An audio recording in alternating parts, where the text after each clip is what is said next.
항해하던 배가 파선을 했습니다. 선장님이 어나운스를 합니다. 이제 빨리 이 배에서 탈출을 해야 합니다.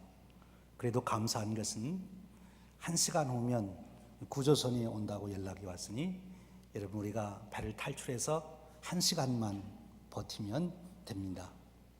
모두 나가서 꼭 지켜야 될 일이 있습니다. 1시간 동안 여러분들의 목숨을 건지기 위해서는 목숨 걸고 해야 할 가장 중요한 일이 있습니다. 그것을 반드시 지키셔야 합니다. 이렇게 어나운스를 했어요. 패선한 바에서 바다로 나가 구조선이 올 때까지 1시간 동안 목숨을 건지기 위해서 목숨 걸고 지켜야 될 가장 중요한 일이 무엇일까요? 힌트를 드리면 여러분들이 비행기 탈 때마다 여러분들은 별로 관심도 없는데 꼭 빠지지 않고 열심히 설명해 주는 게 있으세요. 그게 뭐죠? 구명대를 꼭 붙들고 있어라 하는 것입니다. 파선한 배에서 바다로 나온 사람은 이 구명대를 꼭 붙들고 있어야 되는 것입니다. 파선한 배에서 나온 승객이 나는 좋은 옷을 입었으니까 이 옷 입고 있을래요. 구원받을 수가 없죠. 나는 지금 캐시가 100만 불 들어있는 가방이 있는데 이 가방 붙들고 있을래요. 그래도 살아날 수가 없어요. 나는 회사 CEO인데 그래도 살아날 수가 없어요. 나는 목사인데 그래도 살아날 수가 없어요. 오직 한 가지 일은 구명대를 꼭 붙들고 있어야 살아남는 것입니다. 구명대. 파선한 배에서 탈출한 사람은 구명대를 꼭 잡고 있어야 하는 것입니다. 우리가 인생을 살아가며 우리는 마치 파선한 배에서 만나는 그런 일과 같은 일들을 끊임없이 우리가 경험하게 됩니다. 그때마다 우리는 꼭 붙들어야 될 것이 있는 거지요. 그런데 그런 많은 일들이 있어요. 우리가 질병으로 어려울 때 어떻게 해야 되냐? 좋은 의사 선생님을 우리가 꼭 붙들으면 고침받을 수 있어요. 우리가 경제적으로 어려울 때 잘 재정적으로 든든한 친구를 잘 붙들고 있으면 구원받을 수 있어요. 그런데 그런 것들은 다 그렇게 해도 해나갈 수 있는데, 그런데 우리가 죽음을 맞이할 때 그때는 무엇을 붙들어야 되나요? 죽음의 강을 건너야 될 때 우리는 무엇을 붙들고 건너가야 되나요? 그때 100만 불 캐시 가지고 죽음의 강을 건너갈 수 있을까요? 아니면 내가 대통령인데 하는 직책을 가지고 건너갈 수 있을까요? 내가 가지고 있는 과학 지식을 가지고 건너갈 수 있나요? 무엇을 가지고 우리는 죽음을 맞이해야 하나요? 오늘 우리가 읽은 성경 본문은 바로 이 죽음의 문제에 대해서 말씀해 주시고 있어요. 우리가 죽음 당할 때 어떻게 해야 될 것인가? 이 죽음의 문제는 모든 인간의 문제지요. 누구도 이 땅에 태어난 사람은 죽지 않을 사람이 아무도 없어요. 그리고 인생의 문제 중에 가장 큰 문제는 죽음의 문제라는 거지요. 우리가 이 땅에 태어날 때도 참 중요해요. 내가 어느 부모 밑에서 태어나나, 어느 민족으로 태어나나, 어느 나라에서 태어나냐에 따라서 내 일생의 삶이 굉장히 영향을 받고 그 한계 안에서 살아가게 되지요. 근데 그것도 100년이면 다 끝나는 것입니다. 근데 이 죽음의 문제는 이 죽음을 어떻게 맞이하느냐에 따라서 그 다음에 영원한 세계가 결정되기 때문에 이 죽음을 맞이하는 것, 이것이 참 중요한 거예요. 제가 장례식을 많이 한 목사 중에 하나입니다. 어찌해서인지 저는 오래된 교회를 가서 목회를 하게 됐어요. 100년, 110년, 우리 교회만 해도 거의 이제 100년. 그러다 보니까 장례식을 많이 하게 되죠. 근데 장례식을 하면서 때로는 마음이 참 답답하고 또는 서운하고 죄송하고 그럴 때가 있어요. 아쉬울 때가 있어요. 지금 장례식에서 제가 한 설교를 저분이 살아계실 때 한 3일 전에만 갔었어라도 제가 말씀을 전했으면 참 좋았을 텐데, 아니 한 달 전에만이라도 제가 가서 이 말씀을 드렸으면 좋을 텐데, 이제 장례식장에서 얘기하니까 살아있는 사람들은 듣는데 정작 들어야 될 돌아가신 분은 들을 수가 없으니 참 안타깝다. 죽음에 대한 이야기지요. 죽음에 대한 진리. 오늘 우리가 읽은 성경 말씀이 바로 죽음의 문제를 말씀하고 있어요. 우리 인생에서 가장 중요한 거지. 우리 인생의 문제를 진지하게 생각하는 사람들이 누굽니까? 철학자들이죠. 철학자들 중에서도 실존 철학자들이 우리 인생의 문제를 많이 생각하는 사람들인데, 그 대표적인 키에르케고르라는 사람이 그런 얘기를 했어요. 우리 인생이란 뭐냐? 마치 인생이란 사형 언도를 받은 죄수가 감방에서 밖을 내다보면서 한 사람 두 사람 형장으로 끌려가는 것을 보는 것과 같다. 뭐 그렇죠. 사실 우리가 살면서 우리 가족 안에서, 우리 교회 안에서 우리가 살아가는 사람들과 돌아보면 한 사람 한 사람 돌아가시 죽잖아요. 뭐 다를 게 뭐가 있어요? 똑같은 거지. 이게 인생의 실체다 하는 거지. 죽음의 문제, 죽음의 문제에 대한 답을 갖기 전에 인간은 절대로 평안할 수 없고, 죽음에 대한 정말 답을 찾기 전에 인간은 근본적인 평안, 행복을 누릴 수가 없다 하는 거지요. 죽음 앞에 밀려오는 허무감, 죽음 앞에 밀려오는 두려움, 죽음 앞에 밀려오는 좌절감. 그래서 우리는 이 죽음에 대한 답을 얻어야 된다는 거예요. 오늘 우리가 읽은 이 고린도전서 15장 12절에서 20절 말씀은 이 죽음의 문제를 거론하면서 이 죽음 문제에 대한 정답을 주시고 있습니다. 그 정답이 뭡니까? 부활이라는 거예요. 죽음의 문제를 해결할 수 있는 길은 오직 한 길, 다시 살아나는 것, 부활하는 것, 그것만이 죽음의 문제를 해결할 수 있는 정답이다. 그 정답을 지금 말씀하시고 있는 거예요. 우리 기독교의 복음, 성경이 말씀하시는 구원의 복음은 우리를 선하게 살아라, 윤리도덕적으로 훌륭하게 살아라, 그 말씀도 포함되어 있지만, 그러나 궁극적으로 우리에게 주시는 진리는 죽음의 문제에 대한 해답을 주시고 있는 거예요. 사실 이 세상의 많은 종교들이 다 이 죽음의 문제를 어떻게 해답을 해보려고 합니다.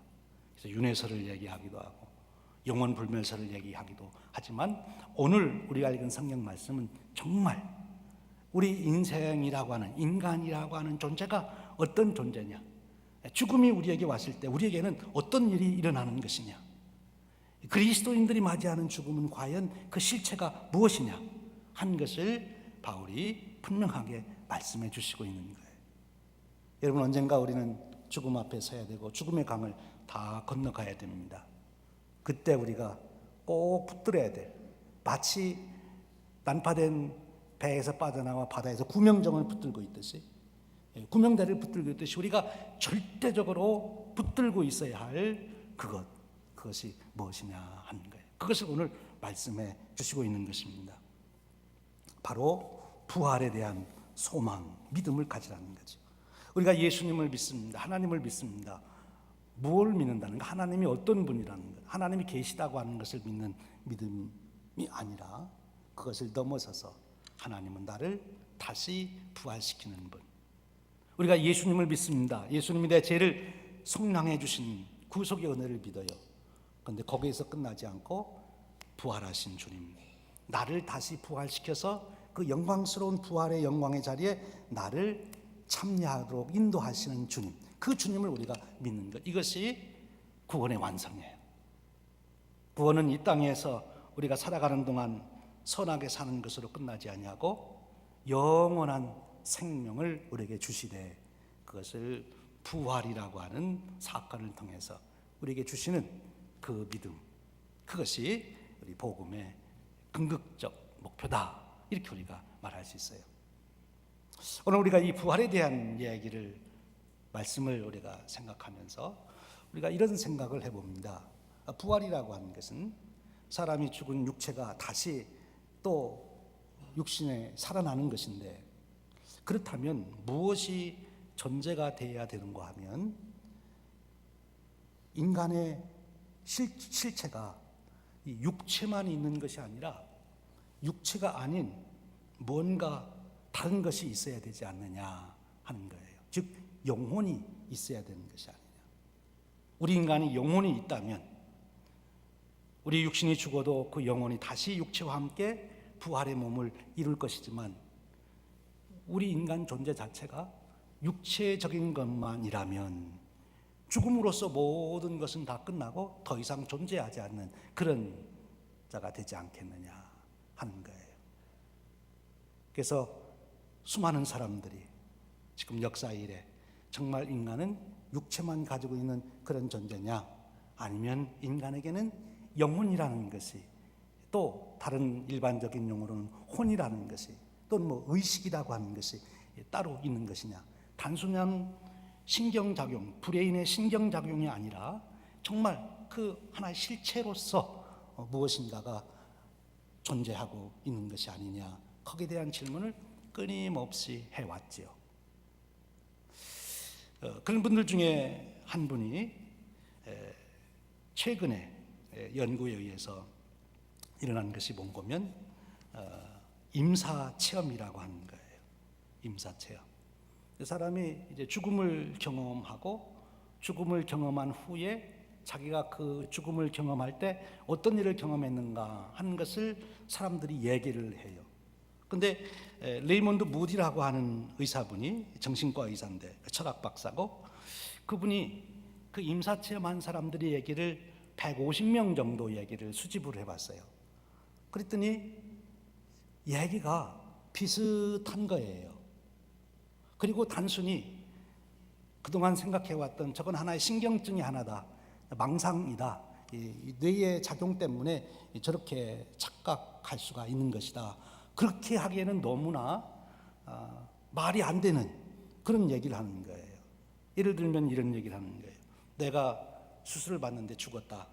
근데 내가 보니까 내 혼이 지금 내가 수술 받는 광경을 잘 다 볼 수 있고, 의사분들과 간호사분들이 어떻게 내 몸을 수술하고 이제 죽었다고 이제 치워놓는지 다 그 본 얘기를 하는 거예요. 심지어 어떤 사람은 옆방에 있는 사람 수술하는 얘기까지 다 하는 거예요. 그런데 그래서 물어봤어요. 옆방에 있던 정말 그런 수술이 있었고 옆방에서 그런 일이 있었나? 그랬더니 그 사람이 말하는 그대로 옆방에서 일이 일어난 거예요. 있을 수 없는 일 아니에요. 여기 지금 죽어 누워 있는 사람이 브레인이 다 이제 죽었는데 그 사람이 무슨 옆방에서 수술하고 있는 것을 그렇게 다 보듯이 얘기할 수가 있습니까? 그 얘기는 이거는 뭔가 단순히 인간이 우리 피지컬한 이 물체만은 아니다 하는 것을 증명하는 것이 된다, 그런 얘기예요. 이분이 Life After Life라고 하는 책을 써서 뉴욕타임스 베스트셀러가 이제 됐죠. 2015년에.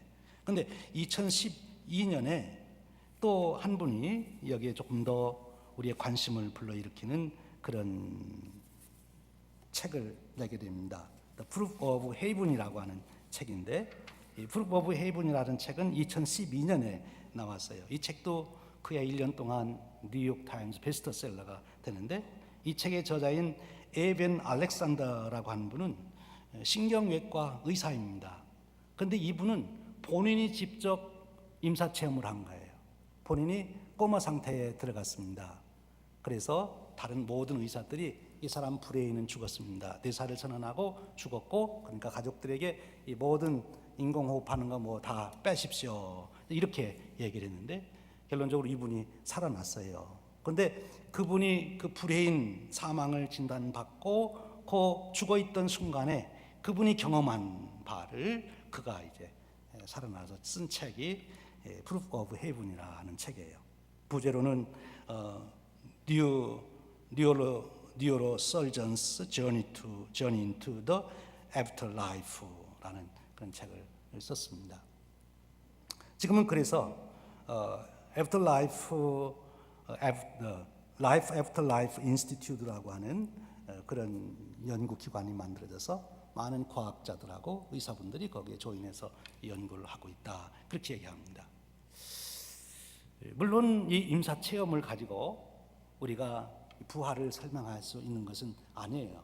그러나 우리가 간접적으로 우리 인간은 단순히 이 일반 세상 과학자들이 말하듯이 또 사람들이 말하듯이 이 물질적인 것만 있다. 죽으면 다 컴퓨터 고장 나서 쓰레기장에 버리는 것처럼 사람 죽으면 다 그냥 다 버리면 그만이다. 그것이 아니라 우리 인간의 또 하나의 실체가 있다고 하는 그 얘기를 간접적으로 증명해 주는 거죠. 그런데 이런 인사체험 얘기는 요즘 우리 의사분들이 또 과학자들이 그렇게 얘기하는 것이고, 성경에 보면 진짜 임사체험을 한 사람이 있어요. 누군가 하면 사도 바울이에요. 사도 바울이 매를 맞고 죽습니다. 근데 그 기간 동안 그는 세 번째 하늘에 자기가 올라갔다 왔다, 그렇게 자기는 표현을 해요. 그러면서 자기가 그때 경험하고 본 거를 어떻게 사람의 말로 다 말할 수 없다, 그렇게 얘기를 합니다. 자기는 분명히 주님을 만나고 또 거기서 신비로운 세계를 자기는 보았다, 그렇게 고백하지요. 오늘 식으로 말하면 아마 바울이 임사체험을 했다, 우리가 그렇게 표현할 수 있겠지요. 그렇습니다. 그런데 이런 천국의 실체 또는 하나님 나라의 이야기를 초기 이 사도 바울이 있었을 당시의 사람들에게는 설명을 해도 알아들을 사람이 없는 거지요. 요즘 우리들도 이런 얘기를 하면은 잘 이해가 안 되잖아요. 아인슈타인이 상대성 이론을 처음 깨닫고 자기가 발견하고 그 당시 유명한 과학자들 모아놓고 설명했더니 못 알아듣더라, 이제 그런 얘기가 있잖아요. 왜냐하면 당시 바울 시대는 그들의 사고방식이 태양이 지구를 돌고 지구는 평편해서 멀리 배를 타고 나가면 떨어져서 이제 거기가 바로 지옥으로 가는 길이다, 뭐 그런 생각을 하고 있을 때인데 이런 얘기를 하면 이해가 되겠습니까? 지금 우리도 잘 이해가 안 되는데 1970년대까지 우주 물리학을 공부하는 분들은 이 상대성 이론으로 아인슈타인이 얘기한 우주를 이해하려고 노력했어요. 근데 도저히 이해할 수가 없어요. 근데 그 후에 1980년대에 무슨 이론이 나오는가 하면 아인슈타인 상대성 이론에다가 양자역학을 합해서 나온 이론이 슈퍼스트링 테오리라고 하는 이론이 나옵니다. 초끈의 이론, 뭐 이렇게 한국말로 번역하면 되는지 모르겠어요. 근데 거기에서는 무슨 얘기를 하는 거면 이 상대성 이론에서는 이 우주를 말할 때 4차원의 세계를 얘기해요. 전후, 좌우, 앞뒤, 그리고 시간을 포함해서 4차원이라 그리고 말하는데, 이 슈퍼스트링 테오리에서는 이 우주가 11차원으로 되어 있다, 그렇게 말하는데 요즘 물리학자들은 다 그걸 상식으로 알고 있지요. 근데 이제 1990년대에 와서 스탠포드 대학의 교수님하고 그리고 보스턴 대학의 미국 교수님이 내놓은 또 하나의 이론이 있어요. 그게 뭔가면 브레이니 테오리라는 거예요. 우리말로는 막의 이론이라 하는 건데, 그 이론에 의해서도 우주는 11차원으로 현재 되어 있는 것이 발견이 된다, 설명이 된다, 그런 가설을 이야기하고 있지요. 근데 사실 우리 인간이 지금 생각하는 것이 11차원의 우주를 말하는 것이지만 하나님의 세계가 11차원일지 100차원일지 우리는 모르는 거지요. 우리 인간들이 현재 가지고 있는 과학 지식으로도 이제는 우주를 설명하는 데 있어서 11차원의 우주 이론을 가지고 설명을 하게 됩니다. 그러니까 지금 우리가 보고 있는, 우리가 지금 느끼고 있는 이것만이 아닌 새로운 세상이 있다는 거죠. 우리가 하나님 나라를 말할 때에도 우리가 예수님 당시, 사도 바울 당시 하나님 나라 그러면 높이 높이 저 위로 올라가면 하나님 나라가 거기 있다, 사람들이 그렇게 생각을 했어요. 땅속으로 깊이 들어가면 지옥이 거기 있다. 그런데 이제 요즘 우리가 가지고 있는 이런 과학 지식을 가지고 조금 간접적으로 우리가 생각해 본다면 하나님의 나라는 차원이 다른 세계다, 이렇게 이해하는 것이 더 좋지 않을까 싶어요. 성경에는 그런 말은 없어요. 그런데 바울이 경험한 이야기, 또 주님이 말씀하신 그런 이야기를 우리가 오늘의 과학 지식으로 미뤄볼 때 그것은 하늘로 높이 올라갔더니 그 소련의 우주 비행사가 그랬어요. 자기는 우주선을 타고 저 멀리 지구를 벗어나서 올라가 봤더니 하나님 안 계시더라. 그러니 하나님 안 계시다 와서 그렇게 선언을 했습니다.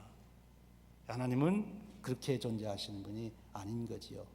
최소한 오늘 우리가 과학 지식을 가지고 있다면 우리는 하나님 나라가 참으로 신비로운 가운데 아직은 감춰져 있는 세계, 아직 우리에게는 분명하게 설명할 수 없는 세계, 사도 바울이 가히 나는 말할 수 없다고 한, 또 임사 체험한 사람들이 어쩌면 그들이 경험했을 그런 세계, 또 다른 세계가 있다는 것을 간접적으로 우리가 알게 되는 거죠.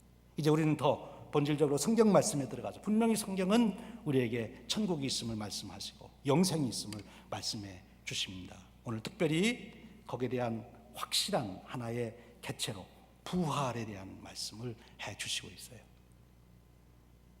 우리 인간은 죽으면 육체의 생명이 끝나는 건 다 분해돼서 흙으로 돌아가면 끝나는 것이 아니라 우리 인간은 육체가 아닌 영혼이 있음을 성경은 말씀해 주시고 있고, 그리고 때가 돼서 주님이 다시 오실 때 우리의 육체는 다시 우리의 실체인 영혼과 결합해서 부활하게 된다고 하는 말씀을 오늘 주시고 있는 거예요.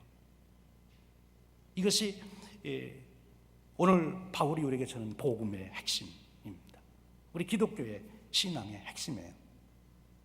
우리가 죽음을 맞이할 때 우리가 어떤 믿음, 어디에 우리의 존재의 근거를 두고 우리가 죽음을 맞이할 것이냐, 그것은 부활 신앙이에요.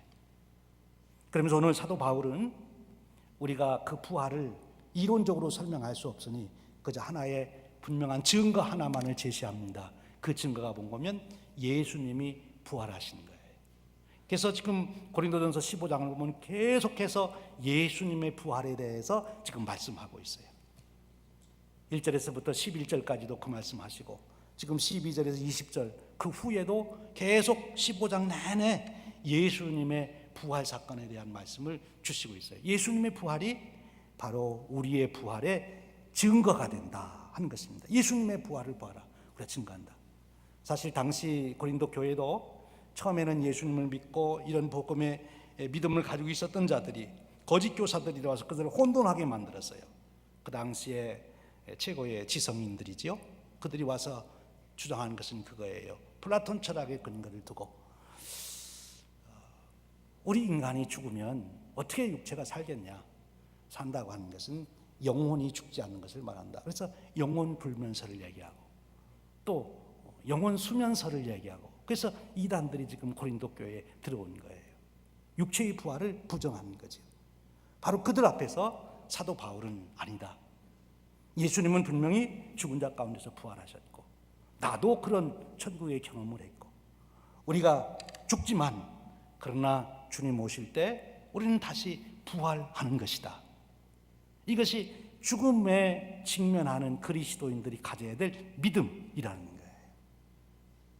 부활. 이 부활의 문제는 언뜻 생각하면 막연한 것 같고 어떻게 그런 일이 있을 수 있나, 그런 생각이 우리를 지배할 수 있죠. 그런데 오늘 우리는 이 말씀을 좀 깊이 곰곰이 우리가 생각해 봐야 되는 것입니다. 지금 바울이 증거로 제시하는 예수님의 부활, 그것이 사실일진데 우리의 부활도 확실하다 하는 것을 말씀해 주시는 거예요. 그러면서 오늘 우리의 부활을 조금 더 지금 설명하고 있어요. 뭐라고 설명하는가 하면 예수님의 부활은 우리 부활의 첫 열매가 되신다, 그렇게 말씀하시고, 또 하나는 죽음을 잠을 잔다, 잠자는 자들의 첫 열매, 그래서 죽음을 잠이라는 말로 표현하고, 그리고 예수님의 부활을 첫 열매라고 표현하고 있어요. 첫 열매라는 것은 무엇입니까? 그 다음에 맺을 열매가 무엇인지를 잘 보여주는 게 첫 열매예요. 여러분 사과나무 심어서 사과에서 빨간 사과가 열렸으면 그 다음에도 무슨 사과가 열리겠어요? 파란 사과가 열리겠어요? 배가 열리겠어요? 빨간 사과가 열리죠. 첫 열매가 그것을 보여줬어요. 예수님의 부활이 우리가 장래 주님이 다시 재림하셔서 이루실 그 영원한 나라의 실체를 보여주는 첫 열매라는 거죠. 사실 예수님 외에도 죽었다 살아나는 분들이 있는데 왜 구약에서 죽었다 살아나는 사람들은 먼저 죽었다 살아나는데 왜 천열매라고 예수님은 천열매라고 그럽니까? 구약에서 죽었다 살아난 사람이나 예수님보다 먼저 죽었다 살아난 사람 나사로는 부활한 게 아닙니다. 부활체가 된 게 아니란 말이에요.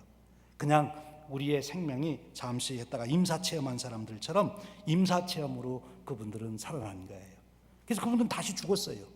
그런데 예수님이 부활하신 다음에 예수님의 몸은 부활 전의 몸과는 전혀 다른 새로운 존재가 되는 부활체. 그래서 그 부활체는 앞에서 우리가 우주를 지금 11차원의 세계로 요즘 과학자들은 이해하는 것이 상식이라고 얘기했듯이 예수님은 그것을 몇 차원으로 설명해야 될지 모르지요. 공간의 지배를 받지 않아요. 지금 최소한 과학자들이 말하는 것은 공간을 말하는 것이고 시간을 말하는 것인데 예수님은 공간과 시간의 지배를 받지 않는 그런 몸으로 제자들에게 나타나시는 겁니다. 나타나셔서 손을 만져봐라. 육체가 분명히 있는데, 그런데 문을 닫아놓는데 예수님이 들어오시고 여기 계신데 저기 계시고, 본인이 어떻게 시간과 공간의 제약을 받지 않고 등장하시는 예수님. 그러면서도 또 같이 식사도 하시네요. 도대체 알 수 없는, 설명할 수 없는 예수님의 모습, 그 부활체의 실상이지요. 그래서 예수님은 첫 열매예요. 첫 번째 부활체를 가지신 분. 바로 우리가 예수님 오실 때 우리가 부활하면 그 부활체의 몸을 갖게 된다는 거죠. 그것이 우리의 구원의 완성이에요. 구원의 완성. 또한 예수님이 부활의 첫 열매가 된다고 하는 것은 대표성을 말하기도 합니다. 우리가 첫 열매를 드릴 때 모든 것을 드리는 것처럼 예수님이 첫 열매라고 하는 것은 모든 구원받을 자의 대표성을 가지시기도 하는 거죠. 오늘 본문의 핵심은 그것입니다. 우리가 죽음을 맞이해서 육신의 죽음이 일어날 것이지만 그러나 그것으로 우리의 존재는 소멸하여 없어지는 것이 아니다. 주님 오실 때 다시 우리는 부활체로서 주님 앞에 서게 되는 것이다. 이 말씀을 주시군. 그러면 사도 바울은 주장하는 것입니다. 이 믿음에서 너희들이 흔들리지 말아라 하는 것입니다.